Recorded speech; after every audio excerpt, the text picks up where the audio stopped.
In nomine Patris et Filii et Spiritus Sancti. Amin. Fratres carissimi, malam hari ini ada sebuah katekese menanggapi perdebatan filosofis. Ternyata ada perdebatan filosofis yang terjadi antara Pendeta MYM yang mewakili pandangan teisme Kristen dan Mas Apriyadi Yadi yang mewakili pandangan naturalisme non-fisikalis. Ya. Inti pembahasan mereka itu berputar pada kontras antara naturalisme dan teisme. Apakah alam semesta dan logika dapat dijelaskan sepenuhnya tanpa mengandaikan keberadaan Tuhan? Nah, coba mari kita rangkum gagasan utamanya. Minimal apa yang bisa saya tangkap, saya bagikan. Yang pertama, soal definisi naturalisme. Mas Apriyadi menjelaskan bahwa naturalisme adalah pandangan dunia yang menolak entitas supranatural. Yang ada hanyalah realitas alam, baik fisikal maupun non-fisikal seperti logika dan moralitas. Nah, yang kedua ini soal posisi Apriyadi. Dia memilih posisi naturalisme non-fisikalis. Ya. Dia menolak fisikalisme ekstrim dan menegaskan ada juga aspek non-fisikal seperti logika, moral, matematika yang tetap natural, alami. Nah, dia menganggap naturalisme lebih masuk akal daripada teisme karena lebih sesuai dengan data empiris dunia. Oke.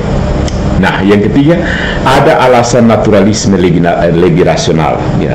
Ada 4 argumen yang diajukan di situ. Yang pertama, problem kejahatan dan penderitaan atau theodicea, the problem of evil. Kemudian soal divine hiddenness, ya, ketidakhadiran Tuhan bagi para pencari yang tulus. Ya, artinya Tuhan tetap tersembunyi bagi orang-orang tertentu. Kemudian ada keberagaman agama yang mengikuti pola-pola budaya. Nah, dan ada ketergantungan kesadaran pada otak. Jadi, naturalisme ini menolak dualisme jiwa dan raga karena seturut gagasan René Descartes ada keterhubungan antara mind and body. Oke. Nah, Pendeta MYM kemudian menanggap seperti ini. Dia, Pendeta MYM, menunjukkan kelemahan metafisis dari naturalisme. Jika alam adalah sistem tertutup, bagaimana logika sebagai bagian dari alam dapat menjelaskan keseluruhan sistem? Ya, ini pertanyaan MYM. Kemudian naturalisme itu tetap membutuhkan asumsi yang tidak terjelaskan, namanya brute facts, seperti keberadaan logika atau asal-usul alam semesta, sama seperti teisme dituduh mengandaikan Tuhan tanpa bukti. Jadi sama-sama butuh asumsi tidak terjelaskan, brute facts namanya. Nah, kemudian Pendeta MYM juga mengajukan kelemahan naturalisme. Teori Big Bang menurutnya bergantung juga pada kondisi black hole di mana hukum fisika tidak berlaku sehingga tidak sepenuhnya ilmiah. Fun fact, teori Big Bang ini digagas oleh seorang imam Katolik, camkan George Lemaitre. Yang kelima, asal-usul logika menurut teisme, apa yang diajukan oleh MYM. Pendeta MYM menjelaskan bahwa logika adalah sifat Tuhan sendiri, manifestasi rasionalitas ilahi, dan manusia berlogika karena diciptakan menurut gambar Allah. Oke. Karena itu, logika bersifat mutlak, tidak dapat diubah, dan berakar pada natur Allah yang tidak berubah. Nah, ada perbedaan titik henti antara keduanya, baik MYM maupun Apriyadi. Namanya stopping point, kita sebut stopping point, titik berhenti. Apriyadi menilai perbedaan mereka hanyalah pada titik berhenti dari penjelasan. Ya, naturalisme berhenti pada logika sebagai fakta niscaya, sedangkan teisme berhenti pada Tuhan. Oke. Pendeta MYM menolak penyamaan itu karena bagi dia berhenti di logika berarti berhenti di tengah jalan dan meninggalkan banyak misteri tak terjawab. Sementara berhenti pada Tuhan memberi penjelasan rasional yang utuh. Jadi kesimpulan Allegro seperti ini setelah menonton apa kesimpulannya? Dialog antara kedua orang ini menggambarkan pertarungan epistemologis dan metafisis antara naturalisme dan teisme. dengan fokus pada pertanyaan apakah logika dan rasionalitas manusia menuntut dasar transenden Tuhan atau cukup dijelaskan secara alamiah doang. Nah, baik ya tanggapan Katolik ya secara apologetis, baik naturalisme dari Apriyadi, naturalisme non fisikalis milik Apriyadi, maupun teisme Protestan yang dibela oleh pendeta NYM sama-sama berhenti di tengah jalan. Keduanya gagal menjelaskan dasar being, yaitu ada, dan reason, akal, secara final. Gagal total. Jadi ya itu harus ditangkap. Jadi kita bisa membedahnya dari sudut pandang apologetika Katolik yang lebih utuh, bukan sekedar Tuhan ada, tetapi mengapa segala sesuatu harus berpartisipasi dalam ada yang mutlak. Itu penting. Jadi Katolik tidak berhenti begitu saja. Katolik terus mencari pertanyaan mendasar. Jadi naturalisme berhenti di logika, teisme berhenti di Tuhan. Oke. Nah, mari kita lihat. Yang pertama, ini tanggapan apologi Katolik soal naturalisme non fisikalis. Sistem tertutup yang menolak fondasi transendental. Ya, Apriyadi mengakui adanya realitas non-fisikal seperti logika, matematika, dan moralitas. Tapi dia tetap menundukkannya pada alam, natura, tanpa menjelaskan mengapa realitas non-material bisa eksis, bisa ada dalam sistem tertutup material. Jadi tidak jelas itu. Pokoknya terima saja. Nah, masalahnya ganda, saudara-saudari. Soal ontologis, kalau logika dan moral bukan materi tetapi tetap alami, apa prinsip keberadaannya? Apa yang menjadi prinsip keberadaannya?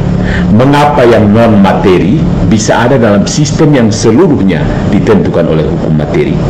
Nah, ini memunculkan kontradiksio interminis, natural yang non natural. Nah, itu secara masalah dari Apriyadi, itu masalah ontologis. Yang kedua, masalah epistemologis dari Apriyadi. Jika logika hanya produk evolusi, kebenaran menjadi fungsional, bukan universal. Maka hukum non kontradiksi pun hanyalah hasil adaptasi biologis, bukan dasar niscaya dari akal, dasar mutlak dari akal. Nah, semua argumen runtuh pada titik itu.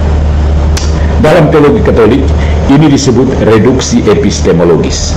Akal dipenjara oleh dunia empiris, kehilangan akar metafisiknya. Nah, Thomas Aquinas sudah memperingatkan, mewanti-wanti, ketika akal berhenti pada fenomena, apa yang nampak, apa yang empiris, dia tidak lagi memahami mengapa ada sesuatu dan bukan ketiadaan.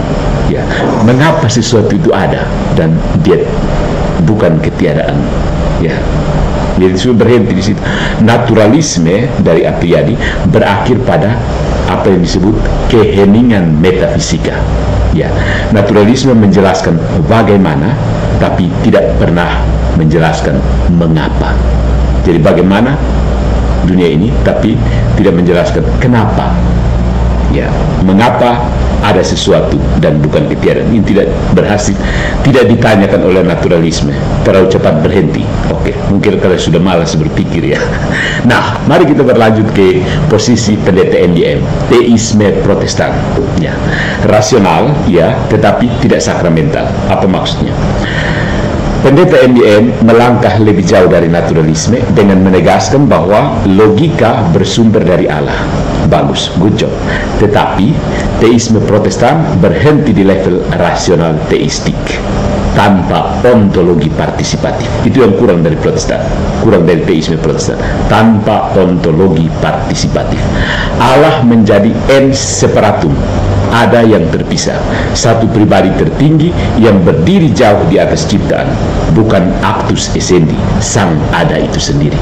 Kurangnya di sini, yang mengalirkan keberadaan. Masalah dari posisi MYM itu yang pertama, Tuhan yang logik tetapi bukan sumber ontologis. Jika logika hanya sifat Tuhan, bukan keberadaannya sendiri, maka Tuhan tunduk pada hukum yang lebih tinggi daripada dirinya.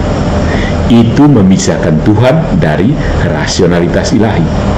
Yang kedua, masalah kedua dari posisi MYM, keterputusan ciptaan dari sang ada. Dan memang itu yang terjadi. Protestan dengan teisme seperti ini, teisme tanpa ontologi partisipatif, Deus menjadi Deus absconditus. Tuhan hanya dialami lewat halusinasi. Baca-baca Alkitab berhalusinasi tentang Tuhan. Tidak ada kehadiran nyata, bukan? Ya. Para pendeta akan menjelaskan bahwa Tuhan tidak hadir secara nyata di gereja Protestan. Tuhan hanya hadir melalui halusinasi hasil membaca bukunya Katolik, bukan? Bernama Kitab Suci itu, bukan? Yang di ruang 7 itu, bukan? Nah, itu dia. Dalam teisme Protestan, ciptaan hanyalah akibat dari kehendak Tuhan, bukan partisipasi dalam keberadaan Allah atau SCD. There is no participation in Protestantism. Akibatnya, hubungan akal manusia dengan kebenaran ilahi bersifat moral dan voluntaristik, kehendakiah. Ya, Tuhan mau. Ya, bukan karena manusia berpartisipasi, tapi Tuhan mau begitu sih. Itu kehendak voluntaristik, bukan ontologis, bukan soal keberadaan. Jadi ini melahirkan epistemologi voluntaristik, iman tanpa struktur metafisika. Kalau Tuhan mau, kamu ada. Tuhan tidak mau, kamu binasa.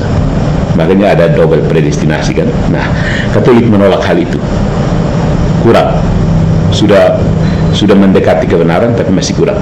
Dalam pandangan Thomas Aquinas, logos bukan sekedar alat berpikir Tuhan, no, melainkan identitas ontologis epistemologis antara kebenaran, ada, dan cinta. Ya, karena itu wahyu dan akal tidak bertentangan, karena keduanya berakar pada logos yang sama. Jadi, bagaimana sintesis Katolik terhadap kekurangan dua posisi ini? Ya, kita urutkan. Naturalisme non-fisikal ada di bawah, kemudian naik ke teisme Protestan, harusnya memuncak pada ontologi partisipatif dari Katolik, posisi Katolik. Jadi sintesis Katolik, logos sebagai jembatan antara being and reason. Ya, bukan sekedar logika, tapi di situ ada being dan nalar. Ya, apologetika Katolik tidak puas dengan dua ekstrem itu, baik naturalisme non-fisikal maupun teisme ala Protestan. Apologetika Katolik melihat bahwa logika, moralitas, dan keteraturan alam hanya dapat dipahami kalau ada kesatuan realitas yang partisipatif. Di sini kata kuncinya, partisipatif. Maksudnya, segala sesuatu yang ada itu mengambil bagian dalam sang ada murni, yaitu God, Allah, sebagai ipsum esse subsistens. Nah, ini dalam landasan filosofis ini sebenarnya mau menjawab apa itu Tuhan sebenarnya. Apa itu Tuhan? Bukan siapa dulu ya, apa. Tuhan itu apa sih? Ya, Tuhan itu apa? Coba jelaskan kalau kamu mendapat pertanyaan ini. Nah, apa jawaban metafisika Katolik? Tuhan itu ipsum esse subsistens, ada yang ada dari dirinya sendiri. Nah, artinya logika itu bukan fakta yang ada begitu saja, melainkan refleksi dari rasionalitas ilahi yang mengalirkan forma dan tatanan ke dalam ciptaan, forma dan ordo ke dalam ciptaan. Jadi dia mengalirkan sesuatu. Alam bukan sistem tertutup, tetapi struktur terbuka yang diarahkan pada sang pencipta. Nah, itulah dasar kenapa ilmu pengetahuan itu menjadi mungkin, karena alam itu sistem yang terbuka yang diarahkan pada sang pencipta. Dunia ini dapat dimengerti karena di dalamnya ada logos yang sama dengan rasio manusia. Ya, jadi di sini muncul definisi kebenaran klasik dari Aquinas Augustinus, adequatio res et intellectus, kesesuaian antara apa yang ada dalam kenyataan dengan apa yang ada dalam pikiran. Nah, jadi di saat naturalisme berhenti pada materi dan Protestantisme berhenti pada kehendak ilahi, Katolik melihat partisipasi real, partisipasi nyata di dalam Sang Ada, yaitu Tuhan sendiri. Ciptaan bukan sekedar hasil dari kehendak, tetapi pancaran kebenaran dan kasih yang rasional. Ya, ini sekedar poin-poin saja, PowerPoint saja ya. Anda yang mau mendalami silakan. Sebagai konklusi apologetis, naturalisme itu, posisi Apriyadi, menolak mengapa, Protestantisme menjawab karena Tuhan mau. Naturalisme itu membiarkan yang non-fisikal itu tetap ada dan tetap menolak untuk menjawab kenapa dia ada. Nah, Protestantisme berusaha menjawab mereka itu yang hal-hal non-material itu ada karena Tuhan mau. Ingat kata kunci ini mau. Nah, Katolik menjawab karena segala sesuatu ada dalam Tuhan yang adalah ada itu sendiri. Jadi segala sesuatu karena dia berpartisipasi dalam ada. Sang Ada itu memberikan ada kepada segala sesuatu yang ada. Bisa tangkap. Nah, naturalisme runtuh karena logika kehilangan fondasi ontologis. Protestantisme runtuh karena logos terpisah dari sakramen keberadaan. Runtuh, dua-duanya runtuh. Akhirnya hanya pandangan Katolik yang mempersatukan ketiganya. Metafisika ada, epistemologi kebenaran, dan etika kebaikan di dalam satu prinsip. Verbum caro factum est. Sang logos menjadi daging.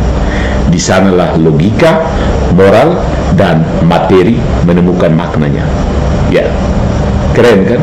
Jawaban Katolik utuh dan sintesis, bersifat sintesis. Nah, oke, bagi Anda yang tertarik untuk tahu lebih lanjut, kamu bisa, pendekatan Katolik ini bisa diperkuat dengan membaca Summa Theologiae Pars Prima, question kedua sampai 15. Ya, itu tentang De Deo Uno, Tuhan yang satu. Ya, Summa Theologiae ya bisa cari di apa ya. Kalau kamu tidak punya bukunya, bisa cari di Corpus Thomisticum online, internet, gratis. Summa Theologiae Pars Prima, question 2 sampai 15. Itu tentang satu Allah, De Deo Uno. Bahasa Latinnya tentang satu Allah. Kemudian baca ensiklik Fides et Ratio dari Santo Yohanes Paulus II yang menjelaskan kesatuan iman dan akal sebagai partisipasi dalam satu logos ilahi. Ya, jadi kesimpulannya bahwa baik posisi Apriyadi maupun posisi MJM gagal total, runtuh. Katolik menjawab dengan kokoh, tidak terguncangkan. Keep calm and stay away from Protestantism.